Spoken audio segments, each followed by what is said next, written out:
Parfois, il peut y en avoir certains qui sont un peu choqués parce que ça n'a jamais été abordé ni en famille ni à l'école. Mais en tout cas, c'est quand même positif puisqu'on a un discours qui est plutôt porteur d'espoir. Ouais, c'est une bonne question. En fait, Cricket, il vivait dans un village. Et en fait, il était vraiment... Son cerveau, il s'était mis, comme tu dis, un peu en mode off. Et grâce à l'hypnose, en fait, l'hypnose, ça lui a fait... Que ce soit fille ou garçon, pour le coup, c'est encore exactement la même chose. Elle a été en parler à un adulte parce qu'elle n'avait pas le droit, enfin l'entraîneur n'avait pas le droit de faire ça.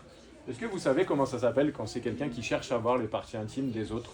Les interventions dans les écoles, le but c'est vraiment d'informer, sensibiliser un maximum d'enfants sur comprendre le respect du corps de la personne, comprendre ce qu'est les violences et quels sont les outils qu'on peut utiliser pour en parler si un jour on est victime ou témoin de ces violences. Le but vraiment c'est d'identifier, qu'un enfant puisse identifier quelles sont les violences. Il y a des gens qui ont carrément voulu se faire hypnotiser pour oublier des choses ou pour se rappeler. Travailler ensemble, essayer d'évoluer avec ce qui s'est passé. Donc c'est des éducateurs qui font partie de la protection de l'enfant. Et du coup, à qui en parler?